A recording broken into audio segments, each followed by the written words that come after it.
Olá a todos, sejam bem-vindos a bordo mais uma vez. Estamos começando mais um episódio do Sem Calado. Como vocês já sabem, toda semana a gente recebe um profissional muito especial da área da navegação e logística em geral. E hoje temos um cara bem conhecido, né, Vavá? Bem querido de todo mundo, né? Com certeza. Vamos aqui colocar o pingo nos is. Oferecimento de ACL Cargo, GESCOM e Vento International. E não deixe de curtir na rede social. Temos uma pessoa de comercial, atuante aí, muito conhecido na nossa área e que manda mega bem aí. E agora ele está iniciando uma nova fase da carreira dele, né? E vai contar tudo pra gente aqui. Então, seja muito bem-vindo a bordo, José Roberto Duque, ou Duque. Bem-vindo, meu camarada. Ou Beto. Essa é uma história legal também. Na rua, se me chamam de Duque ou me chamam de Beto, eu já sei de onde é. É engraçado isso, porque o Duque vem da empresa, vem do trabalho, no mercado. Beto para os íntimos e Duque para o pessoal do mercado, mas fico feliz assim, de ter o convite de vocês. Emerson, Vavá, longo ano aí de trajetória juntos aí, né? Desde o começo da minha jornada. Ficar aqui com vocês é um prazer, de verdade. Acompanho vocês, que estava falando aqui um pouquinho no off. Sou um cara fã de podcast, assisto bastante, sou assíduo assistente de podcasts aí pelo caminho. Eu subo para São Paulo todo dia ouvindo algum. Então, de vocês aí tá na minha lista, eu sempre assisto. Então, é legal. E saber que a gente tem um podcast na navegação agora tão forte, com gente forte que nem vocês, assim, são pessoas super queridas. Então, é legal ter vocês ali de frente. Obrigado pelo convite, fico muito satisfeito. Nossa, queria ter vindo antes. Mas o Forças tempo fez esperar. contratual, né? O tempo fez eu esperar, mas tudo tem um momento certo. Então, estou feliz de estar aqui com vocês. Obrigado do fundo do coração pelo convite. É um prazerzaço, assim, estar aqui perto de vocês e bater esse papo com vocês aqui. Até na hora que eu te encontrei na vila, a gente estava lá na sede social, né? Eu falei, pô, mas você vai poder vir, você vai poder ir, né? Não, dessa vez eu posso. Agora eu posso. Agora eu não assinei aquela linhazinha, não. Antes eu não podia, agora eu posso. O melhor momento é agora. Antes que me proíbam de novo, né? É verdade, tem isso também, né? Aproveitar a janela. Eu até esqueci de falar, ele que é head de vendas da Aliança, né? Isso. Está iniciando agora esse novo projeto. Isso, tem né? 2 semanas que eu tô lá. Nem completei a segunda semana ainda, mas é isso mesmo. 2 semanas lá com o head da Aliança. E pegou o mesmo time antigo? Tem gente do time... Bem misturado, assim, né? Porque eu fiquei lá 12 anos, saí fazem 3. E a empresa mudou muito, né? Com tudo que aconteceu da transformação, da compra, da aquisição da Hamburg Sud, da troca da Aliança e Mercosul. Então, teve bastante gente. Mas entrar no escritório foi um pouco de memória afetiva, nostalgia, assim. Muita gente nova, mas eu me sinto... o coração quente, assim, sabe? Do recebimento das pessoas, da forma que fui tratado. Então, foi bem bacana, assim. Foi confuso, né? Se você tá voltando para casa, mas com pessoas diferentes. Mas, assim, é mais do mesmo na minha cabeça, assim. É voltar para dentro da Posso mandar 2 abraços pro pessoal lá do teu time? Pode, sim. Pra Dani e pro Diogo aí, ó. Mandam bem demais.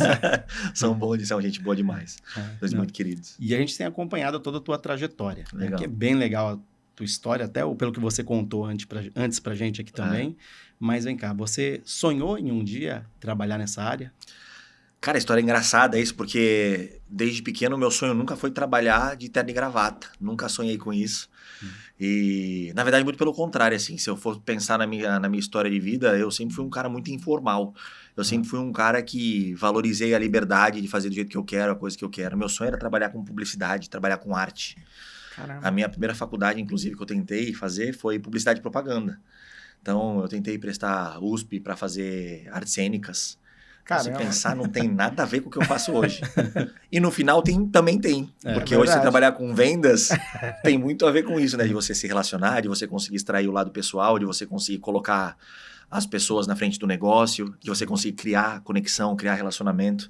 Então, eu aprendi dentro desse caminho aí que eu fui traçando pela vida, que foi me empurrando, encontrar o que eu gostava, que era como é que eu conseguia trazer esse lado pessoal também, essa informalidade pro lado bom do negócio também, né? Eu acredito muito que a chave da venda é o relacionamento. Sim. Existem tipos de vendas diferentes, né? Obviamente, né? Você tem a venda de produto, a venda rápida que você vai fazer. Vou vender um carro aqui agora. Vou vender o cara, nunca mais vou ver o cara que comprou o carro. Até porque você não quer ver ele reclamar do carro que Exato. comprou. Né? Vou vender um carro agora, depois o cara vai comprar um carro daqui a 3 anos, 4 anos, eu nem vou estar mais aqui. Então é um tipo de venda. No nosso negócio, a venda é relacionamento. O cara vai comprar de você Toda semana. E você acaba sendo um consultor até para outros assuntos, né? Exato. Virado ali para esse segmento, para o transporte, entre outros. Eu aprendi com um cara, foi um dos mentores que eu tive fortes aí, o Elber, né? A gente tava falando um pouco dele, que é o presidente da MSC hoje no Brasil. Me ensinou muito, assim, eu sou muito observador, eu ouvi ele falando muito. Eu ouvi ele falando uma vez para um executivo, ele virou pro cara e falou assim, ó, não importa se você vai ganhar ou não, ou se você vai perder, você só tem que ser o top of mind do cliente. O cliente tem que ligar para você como primeira opção. Então, assim, não importa se você vai ganhar ou vai perder, se você tem um negócio que ele quer. Eu quero desembaraço. Você faz desembaraço? Não, não faço. Mas o fato dele ter te ligado primeiro mostra que você tá no topo da cabeça do cara. Então, o bom vendedor é o cara que tá como primeira opção na cabeça do cara. Então, não importa, é o que você falou, é consultoria. Ele vai me ligar para pedir uma coisa que eu não tenho. Mas ele sabe que eu sou o cara referência pro tópico que ele tá ligando. Então, assim, e ele sabe que você vai indicar algo bom. Uma pessoa boa. Então, assim, se o cara tá me indicando, é uma pessoa de confiança. Então, ele falava muito isso e eu tenho isso na minha cabeça. O importante pro vendedor é ser o top of mind, né? Tá no topo da cabeça do cara em relação àquele trabalho. Então, aí todas as oportunidades vão passar na sua mão e aí você, obviamente, vai selecionar o que cabe e o que não cabe dentro do seu dia a dia, né? Então, e mais uma vez, o Elber é citado aqui, né? É verdade. Você tem que trazer ele aqui. Estamos aqui. esperando você aqui, Elber. Eu vou convencer ele, eu vou falar com ele, vou convencer ele a vir aqui. Sim. Ele é mais reservado, né? Mais quietão. Não, mas eu converso com ele, qualquer coisa eu venho junto com ele aqui. É isso aí, eu fazer uma agradeço dobradinha. ele pessoalmente todas as vezes que eu encontro ele, porque foi um divisor de águas na minha carreira. Foi um cara que me empurrou pra frente na minha vida. Nós vamos falar um pouco de carreira aqui. Foi um cara que ele nem sabe disso, porque toda vez que eu falo com ele, ele fica emocionado e ele fala, não lembro direito, mas pra quem recebe, é verdade, tem muito valor, guarda. assim. Ele foi um cara que mudou minha vida, assim. Se eu tenho o que eu tenho hoje, se eu sou o que eu sou hoje, se eu construí o que eu construí hoje, foi por pessoas que passaram na minha vida, na minha trajetória, que me deram oportunidades.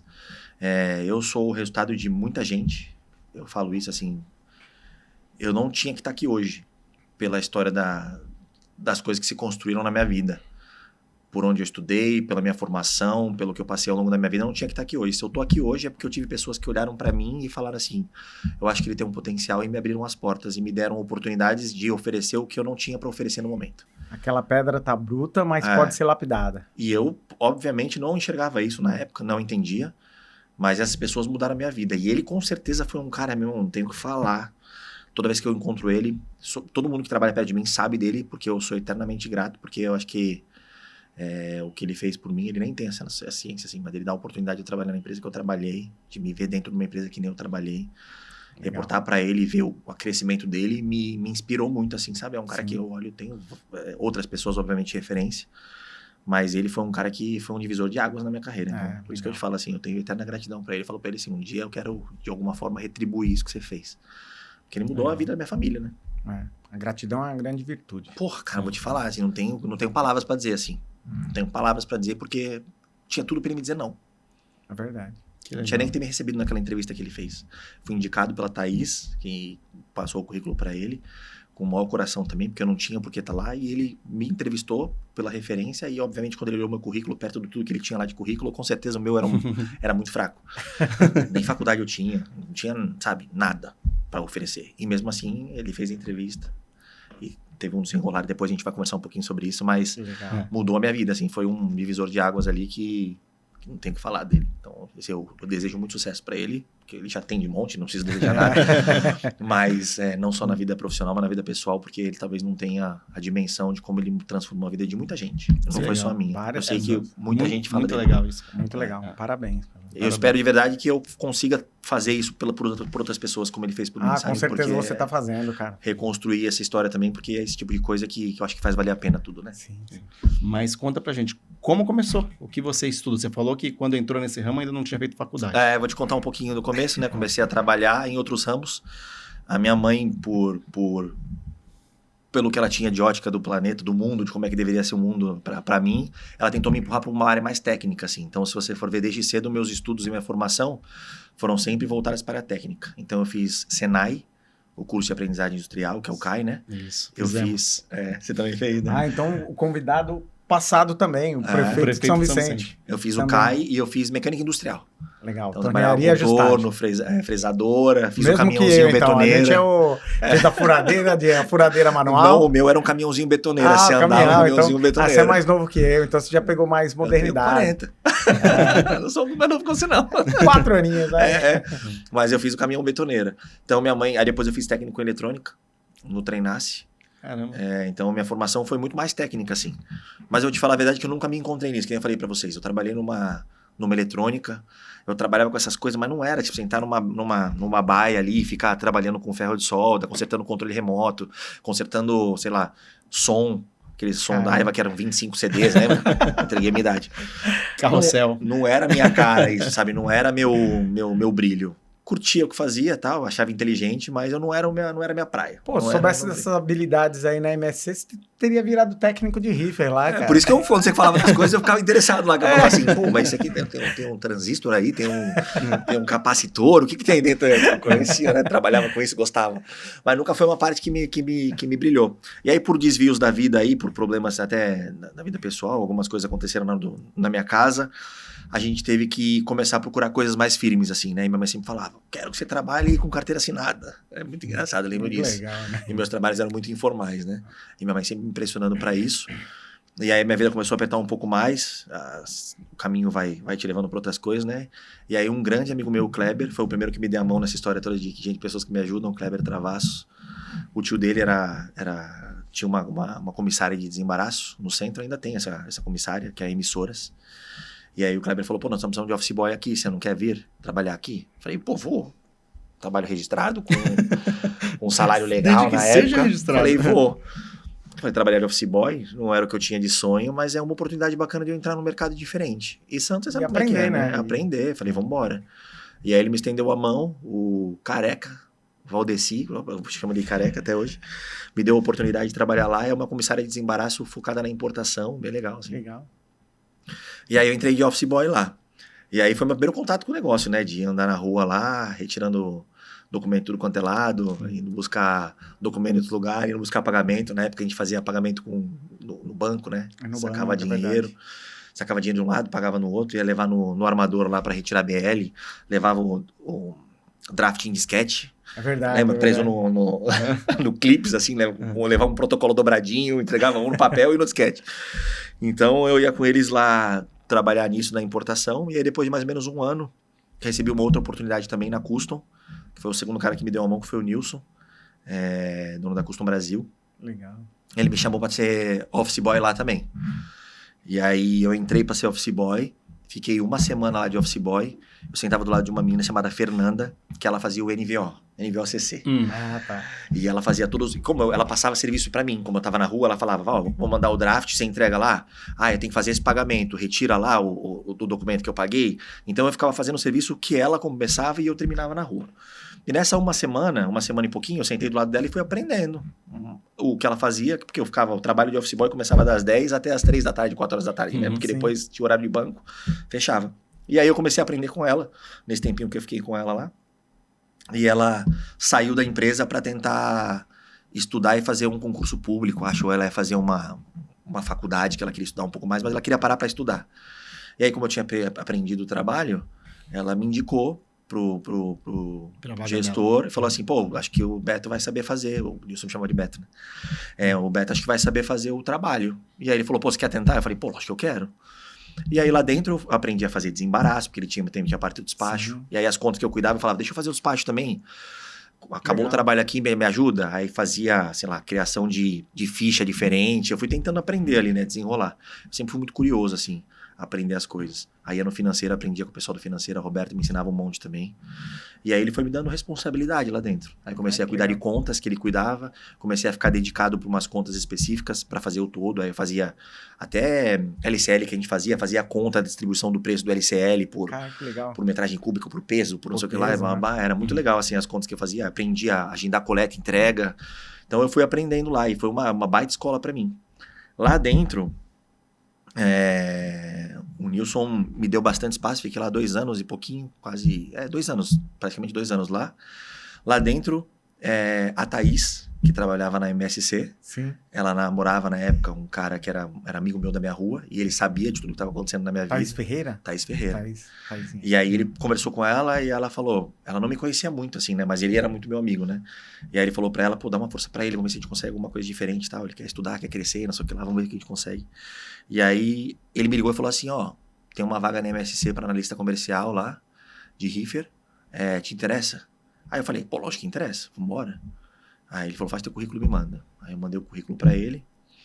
E aí começou a trajetória num mundo diferente corporativo, né? Aí eu fui fazer uma entrevista com ele, o Elber me chamou para uma entrevista, que o Elber era o gerente da posição, numa quarta-feira. E aí eu fui pra entrevista. Na época, assim, a gente não tem dimensão das coisas, né? Eu, pelo menos, não tinha dimensão de tamanho de empresa. Porque, como eu falei pra vocês, a minha trajetória de trabalho era em trabalho de... Anteriormente, eu trabalhei num carrinho de feira do meu tio. Aí depois eu trabalhei ajudando meu padrasto na obra. Eu trabalhei entregando o panfleto com a minha irmã numa empresa que era nesse lugar aqui. Que tinha uma... Tinha comeria aqui. A comeria. Antes da comeria era uma outra... Era um outro... Pinhal. Pinhal Veículos. Exatamente nesse lugar que a gente estava. Entregava panfleto aqui na Pinhal. Fica aguentando nossa idade, né? Então, a minha consciência de corporação, dentro do que eu estava trabalhando ali, já era uma grande corporação. Então, eu cheguei na MSC sem o peso da MSC. Tipo, o que é MSC? Na minha cabeça não tinha dimensão, né? Então, fui fazer a entrevista lá, fiz a entrevista com o Elber. A gente se deu bem, assim, à primeira vista, assim. Eu senti que ele curtiu. Isso quando, mais ou menos? 2004. Então, indo muito pra trás. Né? Você entrou um ano antes, eu entrei em 2005. 2004 entrei. E aí eu tive uma entrevista com ele, saí de lá, depois no dia seguinte eles me ligaram e falaram assim, gostamos de você, vamos fazer uma proposta. O salário que eles me ofereceram foi exatamente o salário que eu ganhava na Custom. O que foi diferente pra mim, que eu bambiei? Quando eu entrei na MSC, que eu tive a dimensão do que era aquilo. E aí eu olhei ao meu redor ali, passando no meio de todo mundo para fazer a entrevista, e eu falei, esse mundo não é para mim.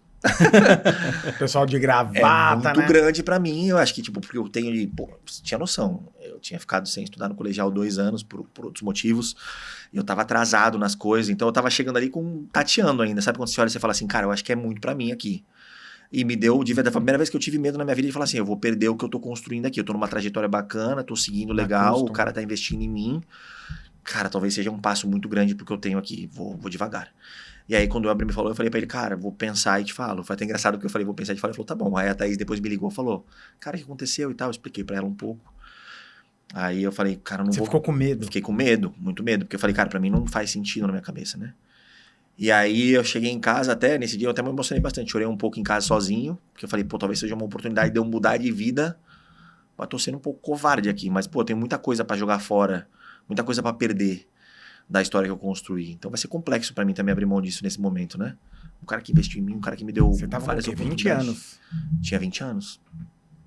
20 anos. O medo bate mesmo, né? E assim, a responsabilidade que eu tinha ali naquele momento já era grande em casa também, já de construir as coisas e tal, Tu ajudava em casa. Não é nem por isso, tá? Porque isso faz parte, mas não era isso. Assim, eu tenho uma trajetória de vida com meu pai bem complexa. Sim. Difícil até de falar. Eu não tenho pai, né? Meu pai cresceu, quando meu pai saiu de casa, eu não tinha nem nascido ainda. Então, eu não conheci meu pai assim como pai, né? Eu conheci, ele foi embora. E ao longo dessa caminhada, a gente teve vários conflitos em relação a isso, em momentos que ele entrava na minha vida, e isso pra mim era complexo.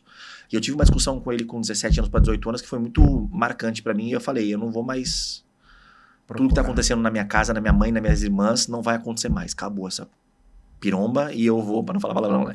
E eu vou vencer daqui pra frente, acabou. Não vou mais depender disso. Então eu tinha uma sede ali que era, eu não posso mais dar errado. Eu vou tirar minha família dessa situação e eu não vou depender de mais ninguém. Acabou isso. Não vai acontecer mais o que tá acontecendo na minha casa. A partir de hoje, se eu tiver que honrar as coisas aqui, eu vou fazer, vou me virar e eu tenho que fazer dar certo. Então isso virou pra mim uma meta. Todo mundo fala que assim, é um sentimento ruim, mas que graças a Deus eu consigo canalizar pro bem de falar, eu não vou... torna forte. Foi um momento difícil pra mim, eu não vou falar que foi fácil. Por isso que assim, eu não tenho muito orgulho de contar essa história. A gente fala, mas você devia contar essa história porque é bacana. Não é bacana. Foi um momento de sofrimento, que graças a Deus, em algum momento, eu consegui transformar isso em impulsão, né? Em me empurrar pra frente. Muito legal. Mas ao longo desse caminho foi uma trajetória bem difícil, bem dura, assim, sabe? De ver várias coisas. Minha irmã ficou doente e a gente teve problemas, tive discussões por causa de grana, que não era uma coisa que eu tinha que passar naquela época, eu era super novo. A minha irmã tinha engravidado super cedo também, então isso pesou na minha casa também. Então as decisões foram meio que empurradas. Mas em algum momento, assim, teve um dia que eu acordei e falei assim, acabou isso. Não vai ser mais assim, a gente tá apoiado numa coisa que não é sustentável e se eu tiver que mudar de vida pra fazer isso acontecer, eu vou fazer. E tipo, seja o que for. Eu vou passar por cima, não quero saber o que é. E aí dali foi um divisor de águas pra mim. Ali começou a mudar a minha cabeça de falar assim, eu vou vencer e acabou. Não importa. Então, e aí você tomou essa decisão E aí não, e aí eu falei assim, nesse dia eu coloquei tudo isso em risco que eu tava construindo. Porque eu falei assim, cara, se eu tomar a decisão errada agora, eu posso retroceder. Porque eu não tenho currículo para competir por uma vaga num mercado igual, assim. Se eu perdesse aquele emprego que eu tava, eu não tinha nem faculdade. Eu falei pra você, tá com 20 anos, um cara que tava se formando no colegial.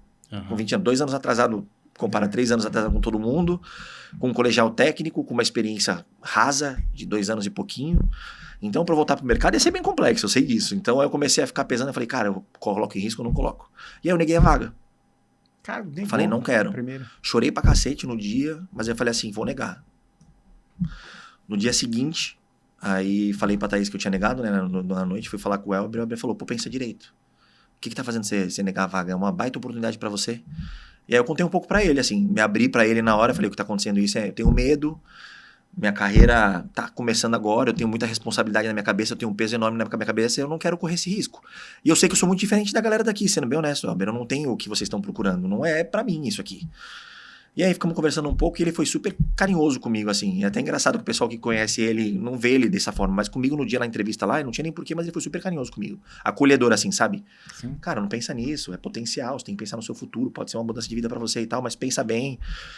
E aí eu conversando com ele, eu falei pra ele, e o cara tá investindo em mim, você vai me dar o mesmo salário, é meio perigoso pra mim, se eu vou colocar em risco uma certeza que eu tenho. Hoje lá eu tô indo bem. E aí ele falou pra mim, então eu pago sua faculdade. Você não quer estudar? Eu pago sua faculdade. Que legal. Aí eu falei, pô, aí mudou de conversa. Né? Porque era uma oportunidade de eu ter uma faculdade que eu não ia ter lá. Sim. Por mais que o Nilson em algum momento pudesse investir, lá era a certeza que eu já teria. E aí ele até falou pra mim assim, fica tranquilo, você vai entrar aqui, você vai ter teu tempo. Ninguém vai te empurrar em 2 meses, 3 meses pra fora. Você vai ter 1 ano, 2 anos de tempo pra você pensar, pra você entregar. O que eu quero de você é que você se dedique. Eu falei, não, isso você não vai ter problema. Nunca foi meu problema. Daí eu isso. já tô forjado até da obra. Não, e tipo assim, eu sabia que eu ia guerrear até o limite, né? Cara, sempre foi assim, né? Quando eu quero uma E coisa. era uma equipe legal pra caramba. Cara, dei maior sorte. Entrei pra trabalhar do lado da Gabriela Navarrete. É uma profissional Gabi, assim, um ímpar. abração. Gabi. Sentou do meu lado várias noites. Peguei uma baita bucha, um monte de COD pra tudo quanto é lado, pra Rússia, pra China. Eu não tinha noção do que era o negócio de armador de navios. Então, aí depois eu voltei pra casa nesse dia pra terminar a história, porque é legal essa história. Eu falei pra ele que ia pensar de novo. E aí voltei pra casa e conversei com a minha mãe. Minha mãe, na verdade, entrou no banheiro, que me viu chorando no banho. Sim. E aí ela falou, não quero que você perca as oportunidades por causa da gente. Quero que você vá. E aí eu falei pra ela, pô, nós vamos colocar bastante coisa em risco aqui, né? Não sou eu, não é minha carreira, é tudo, né? E ela falou, não, vai, não tem que pensar nisso, não. Que legal, cara. E aí eu fui. Liguei pro Elber, agradeci pra ele e aceitei a posição. Então, esse foi o primeiro grande passo, assim, que eu dei na minha carreira pra uma multinacional, né? Foi bacana, assim. E pra minha mãe, eu lembro até hoje que ela chegava na padaria e falava, pô, meu filho tá trabalhando em São Paulo. Cara. Isso vale mais que Cara, tudo, né, cara? Na verdade, quem trabalha em São Paulo sabe, eu tava me ferrando, pegando fretado todo dia, 5h20 da manhã. Mas eu tinha um baita prazer. Porque ela olhava pra isso e falava, meu filho tá trabalhando em São O Paulo. olho dela brilhava, né, cara? Eu jamais imaginei que eu ia trabalhar em São Paulo. Jamais imaginei, assim. Não fazia parte do meu meio comum de amigos trabalhar em São Paulo. Não era comum isso. Então, pra mim, foi um passo grande também. A gente falou um pouco das roupas, assim. Coisa que eu passei, assim, de... Tá bom, vai começar a trabalhar que dia? Dia tal. E agora, tem que trabalhar de social. Eu não tenho roupa social. E também não tenho dinheiro pra comprar roupa social. O que eu vou fazer? Aí corre atrás. Aí um tio meu, tio Celso, que trabalhou num banco durante um tempo e estava trabalhando na época na Paulista Joias, falou, pô, tem um monte de roupa que eu não uso mais aqui, eu vou te dar.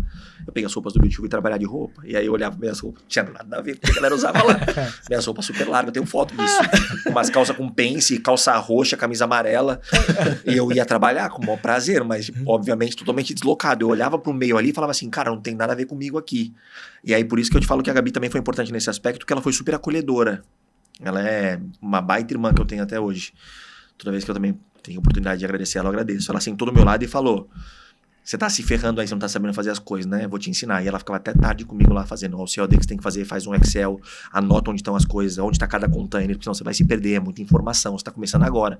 E, ela ficava lá comigo, paciência, explicava.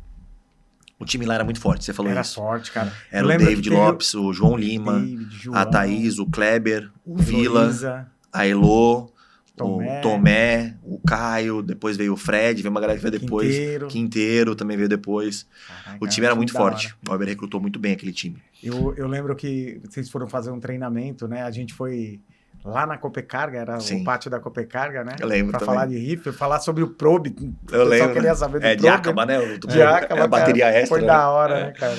Era bem legal. E esses eventos pra gente, pra mim, era fantástico, assim. Trabalhar numa empresa que os caras pagavam treinamento pra eu ir fazer, assim. Eu saía do horário do expediente pra treinar, pra fazer, pra aprender coisa nova, pra ganhar currículo. Eu tenho uns certificados até hoje, sabia? Que legal. Se você cara. olhar no meu LinkedIn, você vai ver os certificados lá. Que da Legal. hora, velho. Eu tenho lá certificado da Rifebras, equipamento, forma de estufagem. Eu tenho os certificados de 2004, 2005. Então, pra mim era... Você lembra quantos treinamentos eu fiz desses? Você tem noção de quantos eu fiz? Ah, você deve ter feito mais de 20. Mais de 20 fácil. E toda vez que aparecia, agora recente. Eu tava na última empresa, a gente conversou, eu falei, vou lá. E eu fui lá de novo no sábado. É Verdade. Porque eu gosto, eu acho, eu tenho um prazer de assistir esses negócios, porque eu falo, cara, vou aprender coisa nova, vou aprender coisa Foi nova. nesse que eu levei meu irmão? Foi nesse que você levou seu irmão. É né? verdade, foi bem legal. Pra mim foi bem especial. Foi muito assim, legal, né? foi muito legal, eu lembro do seu irmão lá. Então, cara, eu entrei numa empresa que começou a investir em mim e pra mim foi uma baita experiência de conhecer E assim, outra coisa que me impulsionou ali também nessa entrada, que é bacana de falar, eu comecei a olhar pro lado e ver o quanto eu tava atrasado nas coisas. De estudo, de formação, de dedicação nas coisas do dia a dia, de olhar as coisas que eu tinha que estudar mais. Porque as pessoas que estavam lá, eu olhava pro lado, um cara já fez faculdade e morou fora. Aí o cara já tinha inglês e tinha espanhol. Aí o outro tinha francês, o outro tinha não sei o que lá. E eu tava começando, né? Tava engatinhando, né? E isso me impulsionou também de falar, cara, tem que correr atrás. É isso aí. Porque eu tô muito para trás. Quando aparecer oportunidade, não vou ser eu, porque eu não tenho a formação que eu preciso. E aí isso também me começou a me impulsionar. Tem que terminar meu colegial, fazer minha faculdade e começar a estudar mais. E começar a me jogar mais para estudar. E aí toda oportunidade que aparecia, tem curso de rolamento. Vou fazer, vambora, vou fazer. Eu lembro, a MSC fez uns treinamentos naquele Instituto Zorovitch Maranhão, lembra? Tinha o Fábio Gentil fazia o de Direito Marítimo. Eu fiz todos eles.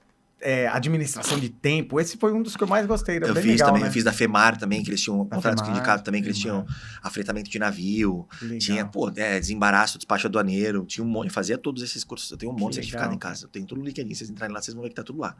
Tenho um orgulho de ter feito isso, porque foi ali que eu fui aprendendo, né? E assim que você começa a entender. Agenciamento marítimo, tinha um curso de agenciamento marítimo.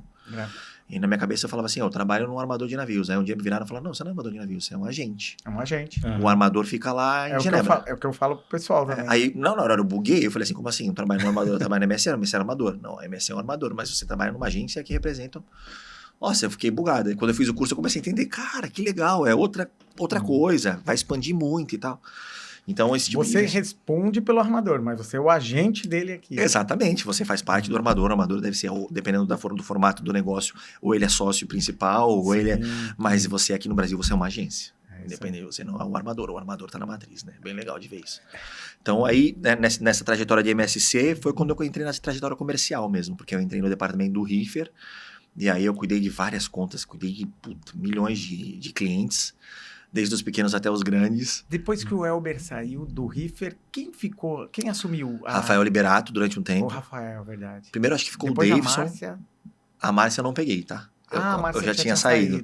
Porque foi, na minha época, foi o Davidson, ficou pouquinho tempo. Aí depois o Davidson saiu, entrou o Marcelo. Ele foi pra Minerva, o Rafa. Isso, ele foi pra Minerva. Abração pro Davidson aí, gente boa. Aí entrou o Rafael Liberato. Amigo do Davi. Amigão do Davi. Entrou o Rafael Liberato. Aí depois do Rafa, que o Rafa saiu, entrou o Marcelo Oliveira. Verdade. Aí foi nessa época do Marcelo Oliveira que eu saí. Aí eu, por decisões mesmo pessoais, eu acabei, na época a Maersk me procurou. Eu estava cuidando dos clientes do Reefer lá já fazia bastante tempo. A Maersk me procurou e falou, tem uma posição aqui para cuidar da Sadia, dentro da Maersk, no Customer Service, no atendimento ao cliente. E seria legal que você viesse também. E né? quanto tempo você trabalhou na MSC? Trabalhei de 2004 a 2009. Bastante Saí em 2009, 5 anos. E aí depois você já saiu da MSC e foi direto Fui direto para a Maersk, isso. Foi uma decisão muito difícil também. Legal. Foi uma decisão muito difícil também, porque, primeiro, pela gratidão de tudo. O facilitador foi que eu não estava mais reportando direto pro Elber. Eu acho que se eu estivesse reportando para ele, dificilmente eu conseguiria sair. Mas como as coisas tinham mudado... segurar na âncora lá, cara. Não, e eu ia também, porque ia ser difícil, né? Essa conversa, por consideração. Porque eu sei tudo que ele tinha feito por mim. Então já tinha virado presidente. Já tinha virado presidente. Nesse caminho aí de 5 anos que eu fiquei lá, ele foi de gestor de Reefer, aí virou diretor comercial e aí depois virou presidente da MSC. Foi muito rápido. Mesmo. Foi muito rápido. E quando você foi para a Maersk, você ficou quanto tempo na Maersk? 12 anos. Então, caramba. Nós vamos ouvir a história dele que é bem legal. Mas antes, só vamos fazer uma pausa só para a gente poder apresentar os nossos patrocinadores. Temos e que fazer o apoiadores. jabá, né? Opa, e Isso eles aí. merecem, né, É Marcelo? verdade. Vamos ajudar quem ajuda a gente, né? Vamos mudar a ordem, você começa hoje. Tudo bem, então um abraço para o Luiz, Bruno, da CL Cargo. Quero mandar um abração aí pro Júnior, da Vento International Carga, porta a porta aí, marítimo, aéreo e despacho aduaneiro. Daniel Torma e o Marcelão, da GESCOM, especialistas em reparo de contêiner e inspeções em geral. Falamos hoje aí com o Daniel. A Chiperon Container lá do Rafael Lima. Container pode ser adquirido lá fora, eles trazem para cá, on-way, entre outros aí. Aproveitem aí, estão com promoções aí de containers. Nosso grande amigo Marcelo Bastos, da Videira Engenharia, especialista em refrigeração naval. Delize Salgateria, que mandou salgados pra gente aqui, ó, pra gente matar a fome. Marina, um beijo. Doutor Fábio Gentil, da Gentil Advogados, que esteve com a gente aqui também, dando uma aula de Direito Marítimo. Grande amigo meu, de mercado. Trabalhamos junto. Fábio é fora de Fantástico. série, né? Era meu vizinho agora, recente. Agora eu saí de lá, mas era meu vizinho. Encontrava ele bastante. Gente boa demais.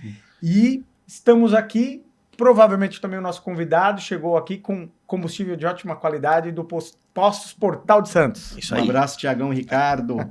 E Abasteci lá mesmo, porque eu tava subindo pra São Paulo passear. agora a gente vai fazer uma apresentação rápida dos nossos patrocinadores e voltamos em 1 minuto. Sem Calado Podcast. Oferecimento: ACL Cargo, soluções inteligentes em transporte de cargas. Vento International, conectando sua carga com o mundo. Delize e Salgateria, salgados gourmet de altíssima qualidade. Patrocínio: GESCOM, reparos de estrutura e inspeções em containers. Apoio: SOC, Ship on Containers. Videira Engenharia e Serviços em refrigeração naval e comercial. Versibox, venda e locação de containers. Postos Portal de Santos. Gentil Advogados. Potencializar seu negócio para o mundo nunca foi tão fácil. Com uma ampla rede de parceiros no exterior, estamos aptos a oferecer soluções logísticas personalizadas aos nossos clientes. Se a sua empresa procura por segurança e agilidade nos embarques, você pode contar com a Vento International Logistics. Conheça nossas soluções logísticas. Desembaraço aduaneiro. Transporte rodoviário.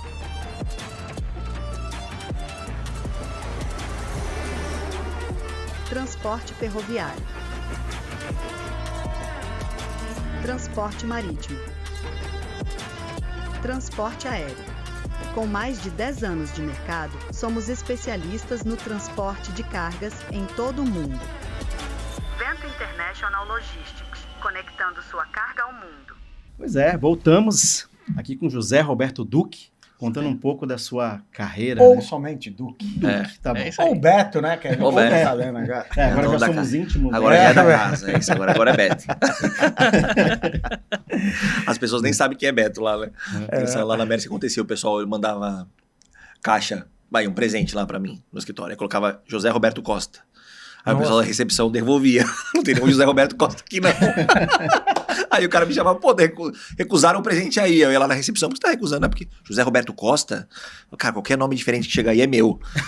Meu nome é José Roberto Vieira Duque Ares Costa. Nossa! Meu. O que não falta é nome, né? De Bragança e Bourbon. Se isso tudo fosse herança, era bom, né? Cara, o Nobre, né? O Marcelo Nobre falou: pô, Vavá, você parece pra caramba com um cara aí da uma transportadora e tal. Aí realmente, no dia que eu encontrei o cara, mano, Você mesmo achou. Feio eu pra achei. caramba. Feio. Aí, daí, só que assim, o cara é um pouco mais velho do que eu, né? Não sei hoje, como o cara é mais rico, deve estar pro cara mais novo do que eu, tá Já menos tá assim, acabado, né? Tá esticadinho, né? Boca, né? Tô brincando.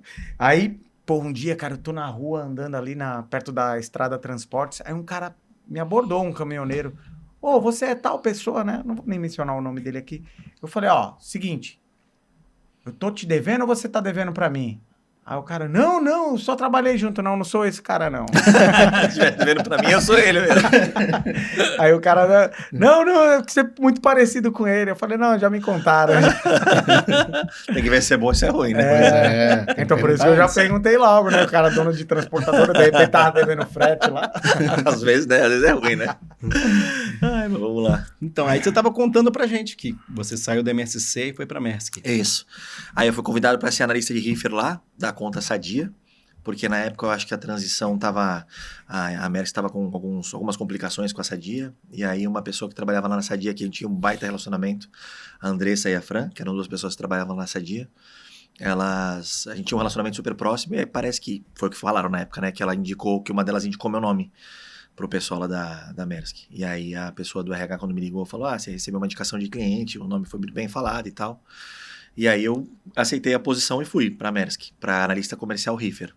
E lá dentro começou... A Maersk é uma empresa que investe muito nas pessoas, né? Sim. De uma forma geral. Então eles começaram a investir um monte de coisa. Eu entrei lá, minha primeira chefe foi a Renata, mas meu segundo chefe foi o Thiago Junqueira. Abraço pro Thiagão. Ele olhou pra mim e falou assim, você é muito comercial. Tem que aprender um pouco mais sobre processo. Sabe nada de processo. Vou te colocar pra fazer um green belt.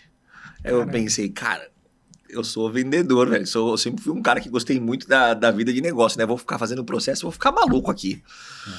Não, vou te colocar pra fazer processo, vou fazer um green belt lá. E aí me colocaram pra fazer um projeto lá de green belt, foi super legal. Viajei pra fora, foi a primeira vez que eu viajei pra fora do país. Caramba, que legal, cara. Eu não tinha nem passaporte. E aí fui fazer uns treinamentos fora. Foi super legal. Minha primeira experiência internacional, assim. E você já falava bem inglês? Já tava falando inglês bem. É porque o por causa da comercial, MSC. o MSC... Na MSC eu tem tinha que falar. Não tem boi. né, Tinha que falar com Índia, tinha que falar com Arábia Saudita, tinha que falar com Irã, que tinha muita carga em Bandarabás. E como foi? Porque, como você disse, você teve bastante dificuldades no início com o estudo, tudo. Como é que foi o inglês pra você? Como foi que você conseguiu? Graças a Deus a minha mãe conseguiu me colocar no inglês desde cedo. A gente que tinha bom. uma bolsa lá de estudos que a gente pagava uma parte lá, quando tinha 3 irmãos. 2 irmãs, na verdade, éramos 3 irmãos. E aí minha mãe conseguiu me colocar no CCBU desde de novo. Que Então legal, eu fiz cara. inglês 8 anos. Ah, que legal. Mas Então quando você chegou na MSC, já tinha pelo menos o inglês. E é isso que eu ia falar agora, que engraçado que assim, eu tinha estudado inglês 8 anos, mas eu não falava. Ah, tá. Não era uma O Leão tava zona adormecido. não era uma zona confortável. Eu aprendi a falar inglês de verdade na MSC. Certo. Porque eu tinha todo o vocabulário, tinha toda a estrutura na minha cabeça, mas não era uma coisa que eu praticava, né? Eu não falava inglês em lugar nenhum, né? Ia lá pra escola uma vez por semana, 2 vezes por semana, 1 hora, voltava pra casa. Fazia a prova e passava. Mas com certeza isso tudo foi criando a base para quando eu comecei a trabalhar, que aí eu comecei a desenrolar mesmo, que eu comecei a falar, eu consigo entender, mas eu tenho dificuldade de falar. E aí na prática você vai ganhando vocabulário. Sim. Tanto que eu falo para todo mundo que eu trabalho junto hoje.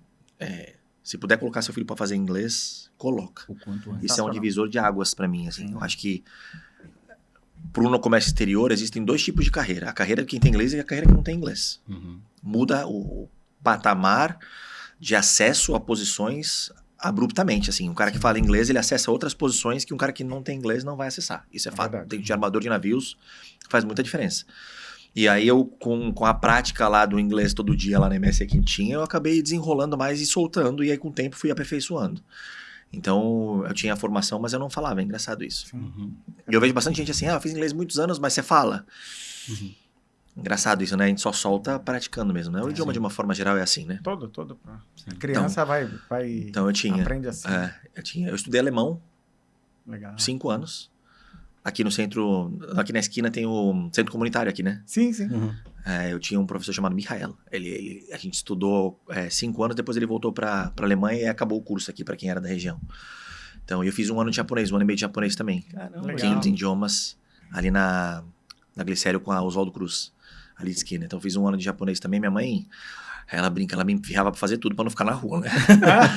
Então o que aparecia de curso era curso de graça, curso de qualquer coisa. Fiz datilografia, fiz montagem e manutenção de micro, ela me empurrava pra tudo, era O que é engraçado. datilografia, cara? O que é isso? E se você pergunta se eu dito que nem datilografia, eu não dito nada. Hoje em dia já virou tudo rapidinho, né? Mas ela me empurrava pra bastante coisa. E é o que eu tinha falado pra vocês antes, como minha formação acho que foi bem diversa, eu acho que isso me ajudou muito na minha carreira também. Nossa. Legal. Porque desde o conhecimento técnico industrial, pro teatro que eu fiz, pra datilografia, pro inglês, pra trabalhar em feira, eu acho que isso fez a minha mente ser bem versátil. Foi isso que o Elber conseguiu ver. quando ele te Ele entrevistou. conseguiu ver, Ah, Entendeu? certeza. pode ser. Pode até ter sido um espelho do que ele foi também, né? Porque ele, pela história assim que eu conheço, né? Ele passou por quase todos os departamentos da empresa. Então, Ele é super, ele super também versátil também, né? é como que chama... Claims, ele foi tudo. visitador de navio, né? Pelo que Sim. eu conheço da história que falam, né? Das lendas, né? Da navegação. Mas é isso mesmo. Eu acho que isso também me deu uma amplitude mental também. Eu tenho muita versatilidade no meio de uma conversa com um cliente. Os caras começam a falar de alguma coisa. Eu conheço de várias indústrias, né? Eu participei de vários processos ali, várias coisas do dia a dia. Então, eu acho que isso me ajuda também a ter essa... Então, eu via amplitude. muito meu sogro fazer classificação. Ele era despachante aduaneiro. Legal.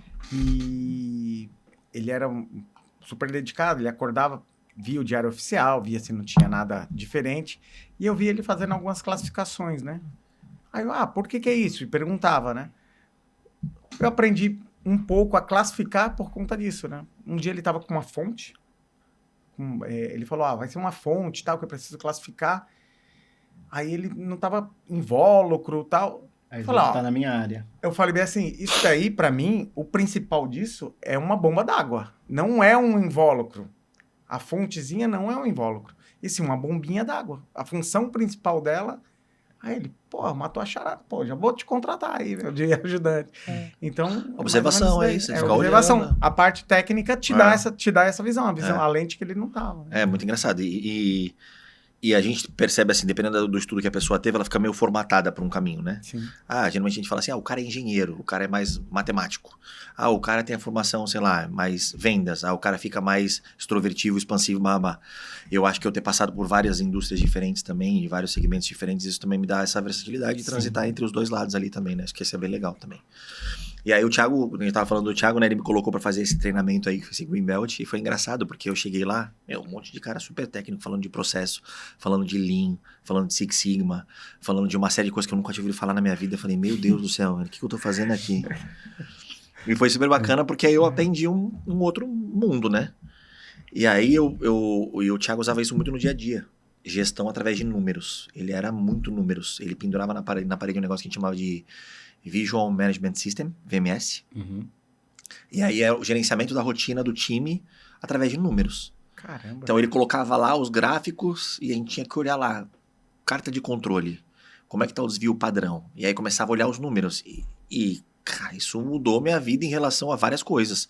De começar a tentar mensurar resultado. Então aí você comecei a olhar que dá pra você, não é só você fazer. Você tem que controlar e você tem que mudar o número colocando uma divisória, falando assim, eu vou mudar um processo e eu quero ver o resultado no número. Então assim, eu faço uma coisa de um jeito e eu vou começar a fazer outro. Deu o resultado que eu quero? Você tem que ver no gráfico, o sinal mudando a mediana lá. Falando assim, agora eu tenho uma mediana melhor do que eu tinha antes, para cima ou para baixo, dependendo do que você tem. Desvio padrão melhorou. E ele começou a me falar, cara, tudo que tem a ver com o processo você consegue medir. E aí ele começou a lavar minha cabeça em relação a isso, né? Então a gente, na época, eu adorava fazer os gráficos. Pegava os gráficos, acessava o Minitab, que é um sistema que faz isso. Ele me ensinava a calcular, fazer histograma, fazer um monte de coisa. Que legal. E eu fui me aprofundando, eu gostava de aprender, comecei a estudar. Ficava até mais tarde no escritório lá, para poder entrar na internet lá, ficava estudando, era bem legal. E aí depois começaram a ter as mudanças na Maersk, né? Entrou a Adriana Nascimento no lugar do Thiago, na época. Comecei a reportar para a Adri. E a gente começou as movimentações. Aí eu fui para o departamento chamado Prontidão de Carga, que foi resultado, inclusive, desse meu Green Belt. Eu fui para lá como analista, abri o departamento de Prontidão de Carga. E aí, de novo, que eu te falei, era uma veia comercial. É justamente isso, né? Processo, exatamente, né, processo. Eu vinha de uma veia comercial para sentar no departamento para falar, agora o que você tem que fazer é garantir que a carga vai entrar no navio. Para explicar um pouco do que é a prontidão de carga, para quem não conhece, é um departamento que você tem que ver se o que você conquistou de carga no navio, se você fechou de reserva de praça, se vai se concretizar em embarque real. E aí o que você tem que fazer é tentar prever o processo do cliente, o que é muito difícil. O cara retirou o container já? O cara já depositou o container vazio, cheio no porto de embarque? Ele mandou documentação que precisa para embarcar? A carga está pronta? A carga dentro do terminal está na praça certa que tem que estar? Na posição de pátio que tem que estar? Está alocada para o porto certo? O cara não depositou errado porque depois a carga não vai embarcar porque estava errada? Já conseguiu liberar a carga no porto? A gente tinha acesso também à Receita Federal lá Isso pra você... olhar. Ah, tá. Isso que eu ia perguntar. Você tem acesso também a isso? A gente tinha acesso no terminal, ficava tirando os relatórios e atualizando. Ah, tá. Pra fazer o confronto de... A gente fazia os VLOOKUPs que a gente Cara, eu chama, não né? imaginava que tinha isso. Eu pegava Eu todas também não. Eu achava que o terminal que ele recebia e ele decidia ali. Não, a gente fazia o controle de tudo. legal. Até para ajudar o pessoal do Capacity, que é o pessoal que faz Sim. o planejamento de volume, para ele saber se ele precisa trazer mais carga, aceitando as extensões de deadline, ou se ele quer recusar a carga porque a gente já está com o navio cheio, e aí eu não posso aceitar a extensão, senão eu vou rolar a carga para o próximo Sim. navio. Caramba. Então a prontidão de carga é um departamento de inteligência ali, execução bastante, mas passar um tino ali, um Sim, cheiro do sim. que você conhece do cliente. Caramba. Você usa o seu tino ali para o tato do dia a dia para saber se o cara vai vir ou não vai vir. E aí o nosso desafio é chegar o mais perto possível de 100%. Eu não posso nem enrolar muita carga, porque é um prejuízo para a empresa e um desconforto para o cliente, mas eu também não posso deixar o navio sair com espaço, porque aí eu perco o meu negócio. É verdade. Porque, na verdade, o armador em navios, ele tem um... A gente brinca com isso, né? Se você vende caneca, se você fechou a sua empresa hoje e a caneca não foi vendida, você vai vender ela amanhã. Quando você trabalha com transporte, se o navio saiu com espaço, você perdeu aquele aí, potencial Perdeu, tá. de venda ali, né? Você perdeu... você tem um real potencial de lucro ali, né? Você tem tem um nome, esqueci agora, fugiu o nome. Mas você tem uma chance de ganhar dinheiro ali, né? Sim. E aí você perdeu aquilo, não vai voltar mais. Você não vai Ainda ter. existe a questão dos grandes agentes de carga comprar o espaço, pagar pelo espaço e às vezes não colocar carga? Existe isso? Acontece isso. Mas E aí você pode colocar uma carga, se você sendo armador, você pode colocar uma carga sua, uma rolagem Se passada. você vê, por exemplo, que vai ter aquele espaço livre ali, você pode colocar E é outra esse carga. departamento que faz isso? Isso. Ah, Na que verdade, legal. assim, até é complexo falar disso, porque na teoria a gente não poderia fazer isso, né? Sim. Na Porque vida o cara real. já pagou pelo espaço. Na verdade, ele não paga. Esse que é o grande problema. Ah, Eu acho tá. que o grande problema da navegação tem a ver com isso. Que assim, a gente fatura... eu falo porque eu trabalhei em todos os armadores, Sim, né? sim, O sim. armador fatura o cliente da saída do navio. Então, quando a carga vai a bordo, eu te cobro pelo transporte. Mas se você se comprometeu de colocar a carga a bordo e você não coloca, eu tenho um prejuízo imediato disso, porque essa carga não veio, eu não posso te faturar. E também você tem que pagar ele lá. E no o espaço porto. saiu vazio. Então, o custo de oportunidade, era essa frase que eu queria lembrar Custo agora há de pouco. oportunidade. O custo de oportunidade ficou para trás. Então, esse custo de oportunidade, eu não tenho o direito de cobrar o cliente. E aí que está o grande segredo. Que nem todo mundo fala, mas na aviação, você paga, e aí se você perde o negócio, o cara não faz, mesmo assim o cara faz overbooking. Na aviação, você já pagou. Então, a empresa já recebeu esse dinheiro e ela está vendendo o espaço que ela já recebeu. Está recebendo em dobro. Na navegação, não. Você só paga quando você embarca. Então, se você deixa de embarcar, o custo é do armador. O armador ficou com aquele espaço em branco. E não o existe custo uma é oportunidade. penalidade? O no Não show, tem. Não tem. Alguns armadores estão começando a fazer isso através das ferramentas online hoje em dia, de vender o tal do pré-embarque. Então, o cara te garante o embarque, você ganha uma preferência, porque hoje em dia tem o risco da rolagem, né? Sim, tem. Isso. Então, alguns armadores estão fazendo essa troca. Como se fosse um take or pay. Eu te garanto o embarque, mas você vai me pagar mesmo assim se você não aparecer. Então, eu te dou a garantia de que você vai ter o espaço, independente do que aconteça, mas você tem que me garantir que você vai pagar. Então, O cara paga antes. O né? cara paga na compra e ele vai pagar independente dele usar ou não usar. Então, hoje em dia, tem as ferramentas online, né? Sim. Tem várias ferramentas de várias empresas, mas que você vai lá, tem o Spot-On da CMA, tem o Maersk Sim, Spot da Maersk, sim. tem várias outras empresas que tem o seu, que você vai lá e você compra, e aí tem um FII atrelado ali se você usar ou não usar, né? Tem várias modalidades, isso tem que ter acontecido, mas não é o comum. Hoje em dia, ainda a maior parte dos navios ainda é acomodada pelo espaço de se você embarcar, eu te cobro. Então, a prontidão de carga, ela vem para diminuir esse risco, o risco da oportunidade ali, né, que eu falei para vocês. Sim. Então, o departamento ali era e era do zero, tá? Então, não tinha nada desenhado, o departamento não existia, falaram assim, agora você tem que começar. Eu fiz o meu projeto, a gente estudou e tinha muito potencial de lucro ali, né? De lucro não, ou de lucro se você conseguisse trazer a carga para dentro, recuperar uma carga que teoricamente estava com algum desvio que eu podia Sim. consertar, ou de redução de custo, caso eu conseguisse afinar os números e passar uma previsão melhor para o departamento de capacity, que é o cara que toma a decisão de quanta carga ele vai aceitar. Legal. Então, o meu trabalho ali qual era? Pegar todos esses dados e começar a fazer um levantamento da forma que eu quisesse, construir um Excel, pega um relatório de vazios, retirada de vazios, pega outro relatório de documentos, de envio de draft, pega um relatório do terminal de embarque para saber o que já tem gate, pega outro relatório do terminal de embarque para saber o que tem liberação. E aí vai cruzando os VLOOKUPs que a gente chamava, Sim. né? Pega o número do book e aí coloca quantos containers tem, já tem container retirado, não tem, babá, e aí você vai afinando aquilo para chegar no final e ter um extrato de como é que tá o navio. E aí cobrar os clientes, amigo, você já depositou o container no porto, Tá liberado pela Receita Federal, mas você não mandou o draft. Manda o draft. Ah, putz, esquecido. Pô, consegui salvar um container. Ainda hoje? Acontece bastante. É processo, né? Então, no final do dia, as empresas estão cada vez mais investindo em tecnologia para que isso seja avisado automaticamente. Automático. Mas ainda não, a gente tem que contar que é um cara do outro lado que tem que fazer isso na mão, né? E às vezes, dependendo do ritmo de dia do cara, ele esquece, acontece. Acontece muito também de depositar o container na quadra errada. Então, você deposita pro navio A e era pro navio B. Ou a carga, sei lá, não conseguia liberação na Receita Federal, tava na quadra do navio A.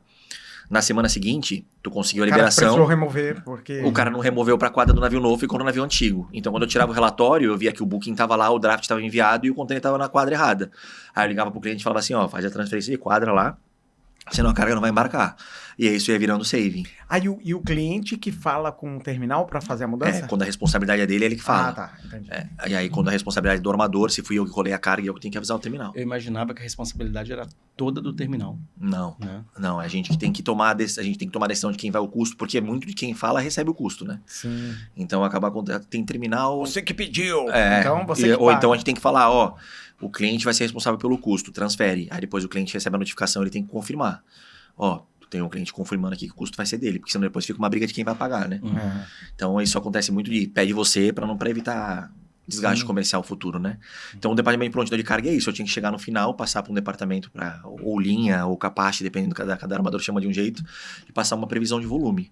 Esse departamento começou comigo, rapidinho a gente virou 3, aí virou 5, aí eu saí de lá e a gente estava em 10. Nossa. 10 pessoas, fazendo um monte de coisa. Aí fazendo documentação, fazendo manifesto de importação e exportação, aí foi agrupando, né? A empresa foi se transformando, o departamento foi crescendo, uma parte do departamento que fazia a parte de operação foi para o Panamá, acabei pegando uma parte também de fechamento de navio, que a gente chamava de passar a lista de carga para o terminal, de falar, ó, isso aqui é o que vai embarcar, lista final, legal. que a gente chamava. Lista final. Então foi agrupando o processo todo desde o booking até o final, afinar o que ia chegar no final e depois passar a lista de carga para falar, isso é que tem que embarcar.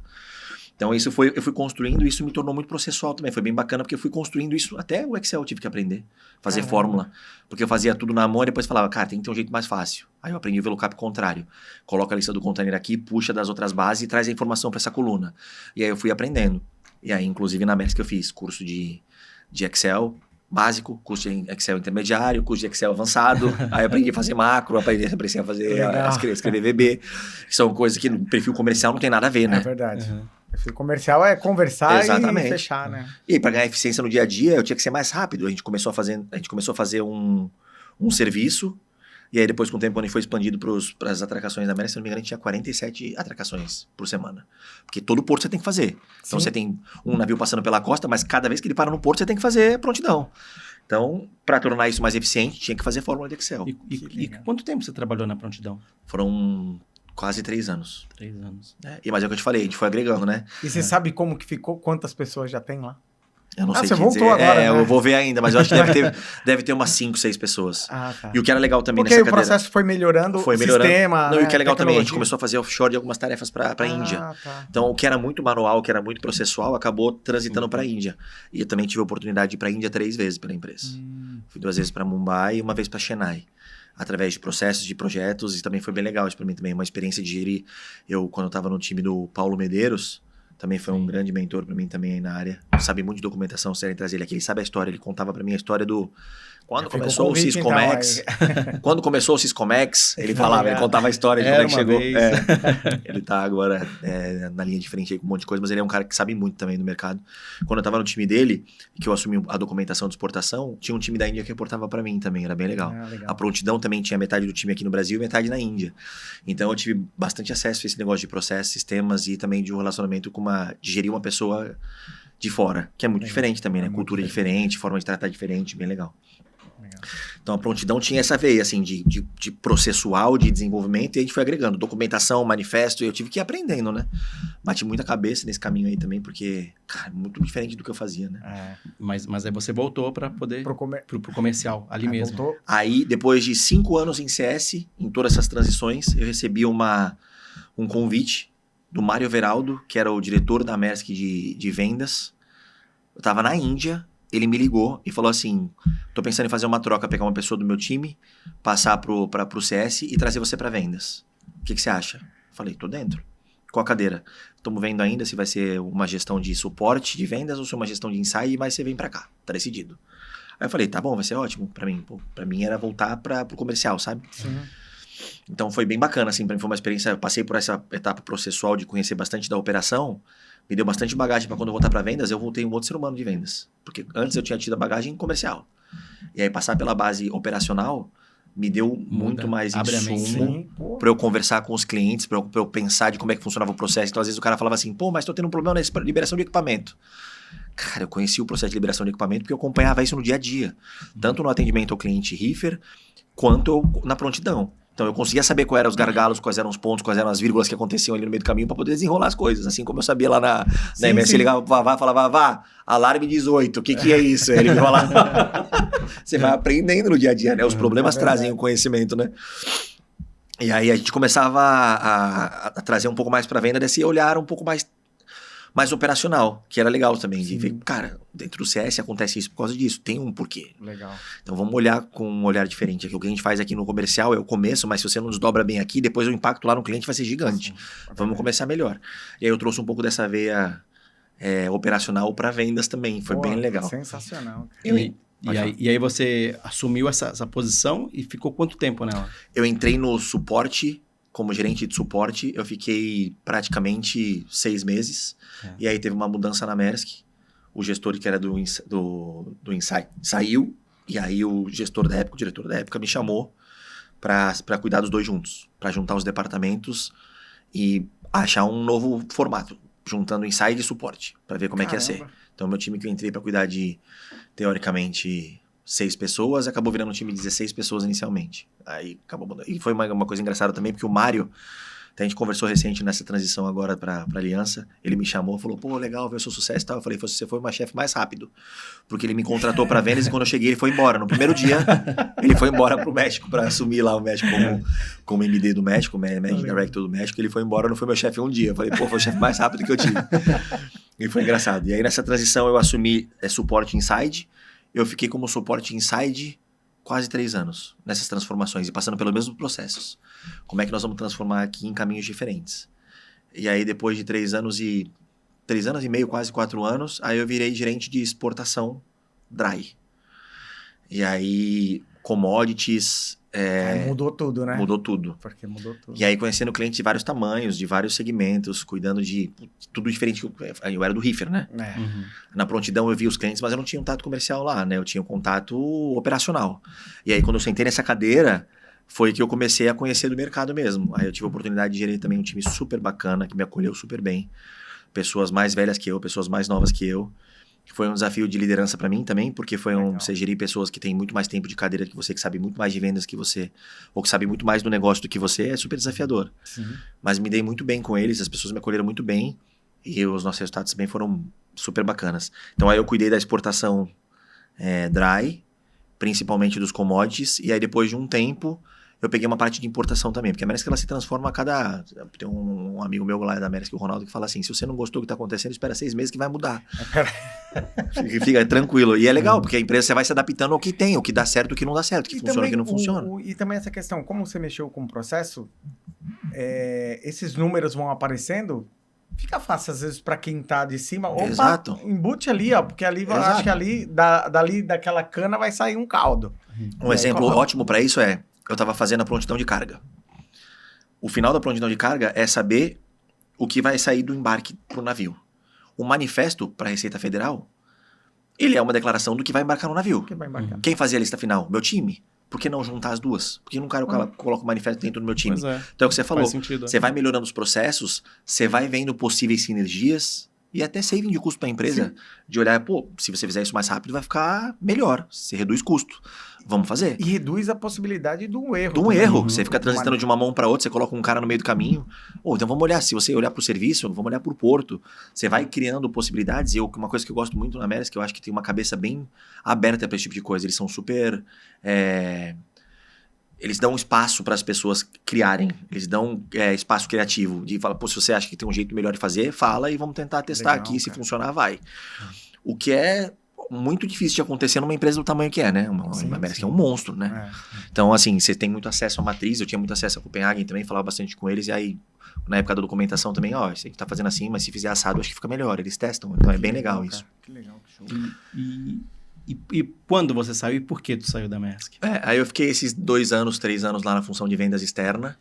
Aí eu até peguei a Twill, que era uma empresa que cuidava de uma parte mais digital. Era um forwarder digital que a Maersk estava criando, foi bem legal. Cuidando de Brasil, Argentina, Uruguai, Paraguai, Chile, Peru, Bolívia e Equador. E aí nessas transições eu tive muita mudança de gestão no time da Maersk.